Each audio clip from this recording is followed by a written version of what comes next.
USA-Canada tensions. Who will take the hit? The US raises tariffs on Canadian steel and aluminum to 50%. Canada strikes back immediately, cutting electricity, imposing road tolls, and halting US imports. Tensions between the two nations have never been higher. Is this the beginning of an unprecedented economic war? Trump unexpectedly raises tariffs on Canadian steel and aluminum. The US government announced an immediate tariff increase on Canadian steel and aluminum from 25% to 50%. The reason? Ontario imposed a 25% surcharge on electricity exports to the US, affecting 1.5 million households in New York, Michigan, and Minnesota. Trump's response was swift and aggressive. Canada is taxing our electricity? We'll hit back even harder. The US also issued a warning. If Canada does not remove trade barriers, tariffs on Canadian car imports could rise in April, a devastating blow to Canada's auto industry. But the biggest surprise didn't come from the US. It came from Canada's fierce retaliation. Canada hits back immediately. Canada refuses to back down. Instead, it fights back harder than ever. Ontario threatens to cut electricity exports to the US entirely if tariff policies are not reversed. British Columbia, BC, immediately enforces new measures, imposing tolls and fees on US trucks passing through BC to Alaska, tightening import regulations on fuel, food, and consumer goods from the US, halting purchases of alcohol and agricultural products from certain US states. Other provinces respond with tough countermeasures. Nova Scotia bans US businesses from bidding on government contracts. Alberta warns of further retaliatory measures within 24 hours. Manitoba and Newfoundland remove all US goods from state-run retail stores. What are the consequences of these moves? US freight companies dependent on Alaska routes face severe disruptions. US goods struggle to penetrate the Canadian market. American businesses in Canada start reconsidering operations and adjusting strategies. Canada isn't just retaliating, it's accelerating its plan to break free from US economic dependence. The Canadian government is swiftly expanding trade negotiations with Europe, Asia, and Latin America. The goal? To boost exports to new markets and reduce reliance on the US as quickly as possible. But did Washington truly anticipate this level of trade war escalation? Economic fallout, US stock market plunges, recession fears grow. The US-Canada trade war isn't just political drama, it's already causing real economic damage. Stock markets tumble, S&P 500 drops 0.8% within hours of Trump's announcement. Major steel, aluminum, and auto manufacturers see sharp declines in stock prices. Steel and aluminum prices surge. U.S. manufacturers struggle with rising costs, affecting automobiles, construction, and consumer goods. The auto industry takes a major hit. Leading automakers like Ford, GM, and Tesla scramble to adjust supply chains. Higher production costs could drive U.S. car prices to record highs. But it's not just the U.S. Canada is already shifting away from its economic reliance on the U.S., accelerating trade agreements with the EU, Asia, and Latin America, encouraging Canadian businesses to redirect exports to alternative markets. One undeniable reality: if this trade war continues, it won't just hurt the US and Canada, it could shake the global economy. The big question: is this just the beginning of a full-scale economic recession? US-Canada tensions have reached an all-time high. But is this just the start of a prolonged trade war? The next developments could change everything. Stay tuned, you won't want to miss what happens next. The US stock market has just taken a massive hit. The Dow Jones plummeted nearly 900 points. Nasdaq dropped more than 4%, and consumer confidence is falling fast. Prices are going up, wages aren't keeping pace, and millions of Americans are struggling to make ends meet. And yet, while the economy crashes, while businesses panic, while working families feel the pressure, Donald Trump is nowhere to be found. He had multiple public appearances scheduled, press conferences, policy briefings, and executive orders to sign, all canceled. No explanation, no leadership, just silence. Stay with me. What you're about to hear will change the way you see this economic crisis. Let's talk facts. According to the official White House schedule, Trump was set to address the public at 2 p.m., sign a major economic policy order at 3 p.m., and participate in a televised ceremony later in the day. These were not small events. They were meant to provide guidance, reassurance, and direction during a time of financial instability. But instead of showing up, Trump disappeared. No press conference, no emergency response, no action plan, just a blank slate where leadership was supposed to be. This is not the first time Trump has pulled a stunt like this. History shows that when things go bad, he does not face the music. He runs. When markets rise, he takes credit. But when they collapse, he vanishes, leaving ordinary Americans to deal with the consequences.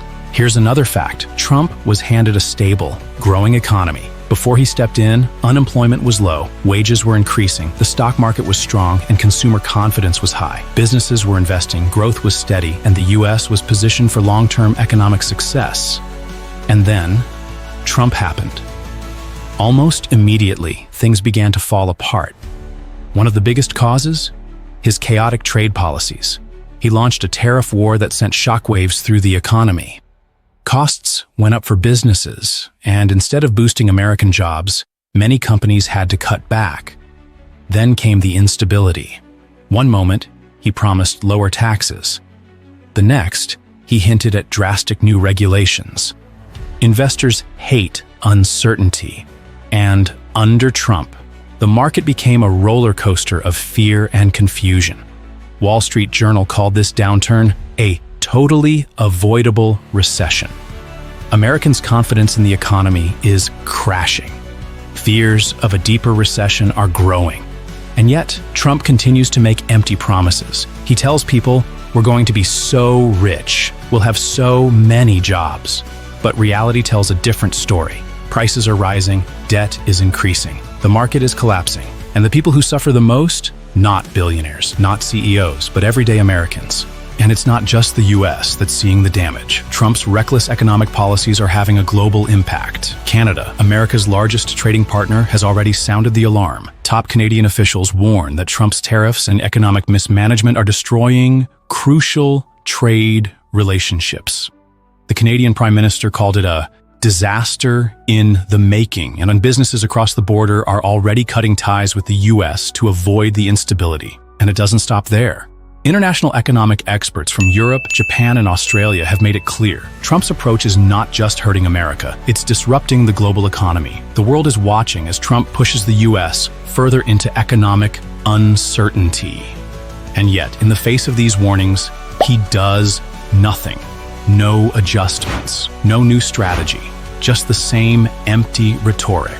So let's ask the real question. Who suffers the most from Trump's failure? Not Wall Street executives, not billion-dollar corporations, not the political elite. It's you. It's the American workers watching their wages shrink while expenses skyrocket. It's small businesses trying to survive in an unstable market. It's families choosing between groceries and gas because they can't afford both. The consequences of Trump's economic failure are real. And while he stays silent, avoiding accountability, Americans are left to struggle.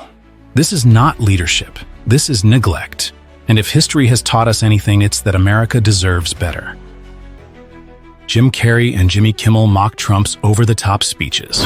Trump, with his exaggerated words and unrealistic promises, has gradually become the target of relentless satire. And the masterminds behind these jokes are none other than Jim Carrey and Jimmy Kimmel, two of the most famous comedians in America today. They don't just mimic. They skillfully uncover the contradictions in every word Trump says.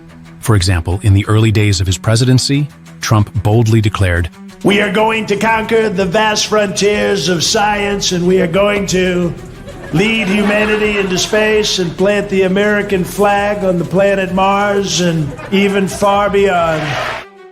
A promise so grand, it's hard to believe. Yet it was accepted by the media and the public as a vision. Jim Carrey, in a sharp impersonation, didn't miss the chance to exaggerate this statement into a hilarious cosmic tale.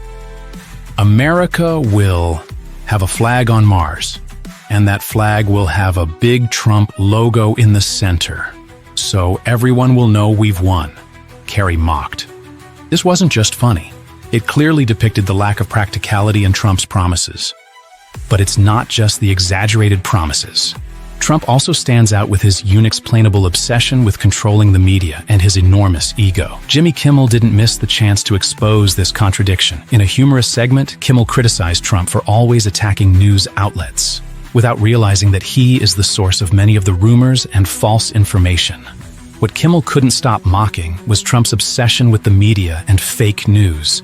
Without the media, Trump couldn't exist, but he keeps accusing networks like CNN of being fake, while he's the one who creates all these made-up stories. How can you trust someone who constantly claims that everything he says is the truth, yet denies everything else? Kimmel relentlessly criticized. By most of them to be an imbecile. But when the cameras are on, man oh man, they cannot get enough of everything he says. And what about Trump's ego? This is where both Kerry and Kimmel really exploited. Kerry didn't just stop at mocking Trump's empty words. He painted a picture of a man obsessed with his own image. Trump constantly claims to be the hero, the winner, the powerful one. But if someone has to keep saying they're strong, maybe they're hiding something. This was a perfect jab from Kerry at Trump's lack of self-confidence. And if you think Trump is the only target, Melania isn't safe from Kimmel and Kerry's mockery either. In particular, Kimmel didn't hesitate to criticize the cold relationship between Melania and Trump. She's like an actress in a long-running series, but she's completely uninterested in the story. Just look at the expression on her face when she's next to Trump. You'll notice one thing. She's only there because of the contract. When Donald get the China virus and he was airlifted to hospital like sick elephant. Kimmel continues to emphasize the lack of connection between Trump and Melania, mocking the times Melania avoids Trump's hand in public events. He even imagined that Melania might be calculating each step in this political play. She's the patient actress waiting for the curtain to fall, while Trump is the director of it all. And finally, when Kerry and Kimmel start their attack, it's impossible not to predict Trump's response.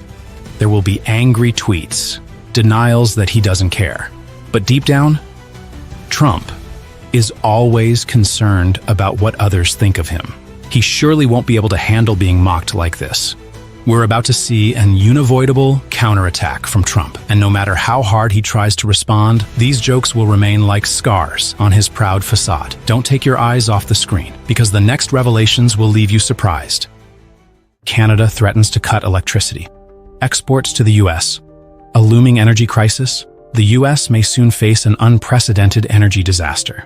Millions of households, factories, and businesses could lose power. Why? Canada is threatening to cut electricity exports, a direct response to Trump's 25% tariffs. Is this just a bluff? Or is the U.S. truly on the verge of an energy crisis? U.S.-Canada trade war takes a dangerous turn. The U.S.-Canada trade tensions have been simmering for years, but in February 2025, the Trump administration made a bold move, reinstating a 25% tariff on steel, aluminum, and other key imports from Canada and Mexico. Objective? To protect U.S. industries, reduce imports, and boost domestic production. But Canada refused to stay silent. On March 2, 2025, in Ontario, Premier Doug Ford issued a firm warning. If the U.S. continues its unfair tariff policies, we won't hesitate to cut electricity exports. Less than 24 hours later, Prime Minister Justin Trudeau's administration responded, "The U.S. must not underestimate Canada. If they tax our goods, we have ways to retaliate." But can Canada really pull the plug on the U.S.? Can Canada actually cut off U.S. electricity? Each year, Canada exports 65 terawatt-hours of electricity to the U.S., making up around 10% of U.S. electricity imports. Which states would be hit the hardest? New York, Vermont, Michigan, Minnesota. Economic impact of an electricity cutoff. Electricity prices could skyrocket by 30 to 50% in affected regions. U.S. manufacturing, especially in the auto and tech industries, could face major disruptions. Households would see record-breaking utility bills. But can Canada really flip the switch overnight? Not that simple.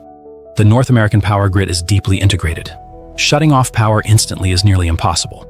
Canada also depends on electricity revenue. In 2024, exports to the US were worth $2.3 billion. A more likely move? Canada could gradually cut supply or raise prices, applying economic pressure on the US. So if Canada doesn't immediately cut electricity, what other tactics could they use to escalate tensions? Canada's strategic weapons: electricity, steel, nickel, and oil. Beyond electricity, Canada holds several economic trump cards: steel and aluminum. The US imports 30% of its aluminum from Canada. Cutting supply could send prices soaring. Nickel. Canada supplies 20% of US nickel imports, a critical metal for electric vehicles and lithium batteries. Oil and gas. The US imports 1.4 million barrels of crude oil per day from Canada. Any disruption could send fuel prices skyrocketing. Will Trump back down? Or will the war escalate? On March 4, 2025, Trump addressed Congress. "We will not surrender. Tariffs make America strong." Trump dismissed concerns about Canada cutting electricity. The White House warned of retaliatory tariffs on Canadian goods if they dared to act. Northeastern states began to worry about soaring electricity costs and potential shortages. But is Trump making a strategic miscalculation? Worst-case scenario: a full-blown energy crisis. If the US and Canada fail to reach an agreement, blackouts could hit northern states. Electricity costs could double or even triple. The US manufacturing sector could grind to a halt. This is no longer just about steel, aluminum, or power. It's a looming energy crisis. Will Canada really pull the plug? Some experts believe checkmark Canada might reduce electricity supply gradually rather than cutting it off entirely. US consumers will face higher electricity bills and potential shortages, but a full-blown energy crisis, unlikely. At least for now. If you want to follow this developing situation, stay tuned for the next update. Alert. While world leaders are engaged in critical discussions, Donald Trump has been spotted on the golf course and attending private events instead. At the same time, questions about his health are growing. A new financial plan is causing controversy, and his media strategies continue to raise eyebrows. Is this a carefully calculated strategy, or is something much bigger unfolding behind the scenes? Recent footage from Mar-a-Lago has raised major questions about Trump's health. His slower movements, heavy gait, and signs of fatigue have led to speculation. At nearly 80 years old, aging is inevitable. But for someone aiming to return to the White House, this could become a major obstacle. The contrast is striking. UK Prime Minister Keir Starmer, French President Emmanuel Macron, and Ukrainian President Volodymyr Zelensky are holding emergency meetings on conflicts and European security. Meanwhile, Trump is absent, instead attending private events and celebrations. U.S. political history has seen many candidates struggle due to health issues. Hillary Clinton. 2016. One moment of weakness led to massive scrutiny. Joe Biden. 2024. His cognitive ability and age were constant topics of discussion. Donald Trump, 2025, if he fails to address these concerns, he could lose the trust of voters. Republican. Insiders have reported concerns about Trump's energy levels behind closed doors, noting his frequent need for breaks during private meetings. Additionally, recent public appearances show him struggling to maintain his usual forceful speaking style, leading to whispers about his stamina on the campaign trail. The big questions are, is Trump deliberately hiding the truth about his health? Or is this just another media distraction strategy? Donald Trump recently made a shocking claim, stating that he possessed a top-secret file exposing Jeffrey Epstein's network. His supporters and influencers quickly shared the news, calling it the biggest revelation of the decade. But here's the truth. The documents were already released in 2021. There was nothing new. This isn't the first time Trump has used this strategy. The Obama wiretap claim, proven false. The Biden scandal files, heavily exaggerated now. The Epstein files, old news. This media strategy raises big questions. Is Trump trying to distract from more serious issues? Or has he run out of powerful strategies to keep the public engaged? If he continues to rely on these tactics, he risks losing credibility with his supporters. Trump recently announced the creation of a crypto strategic reserve, a government-backed cryptocurrency fund aimed at boosting the U.S. economy. But the most controversial detail? Bitcoin is not included. Instead, Trump is pushing XRP, ADA, and Solana. These altcoins have strong connections to Bitwise, an investment firm linked to Trump's close associates since 2017. Is this a genuine attempt to innovate the economy, or is it just a way for Trump's inner circle to profit? Major risks involved. Crypto is highly volatile. Even major platforms like FTX collapsed overnight. Taxpayer money would be used to back specific coins. This raises serious fraud concerns, could trigger a major crisis in public confidence in the U.S. financial system. Following the announcement of the crypto reserve, protests erupted in New York, Boston, and Arizona. Economists warned that if not properly regulated, this could be one of the largest mismanagements of public funds in history. U.S. allies in Europe expressed concerns about how this could disrupt global financial stability. Investors are also divided. While some see this as an opportunity, others warn that it could lead to market manipulation if the government starts favoring certain cryptocurrencies over others. Meanwhile, financial watchdog groups have begun calling for a congressional investigation into who exactly would benefit from this strategic reserve. The biggest question now, is Trump doing this for America, or just to benefit a select group of insiders?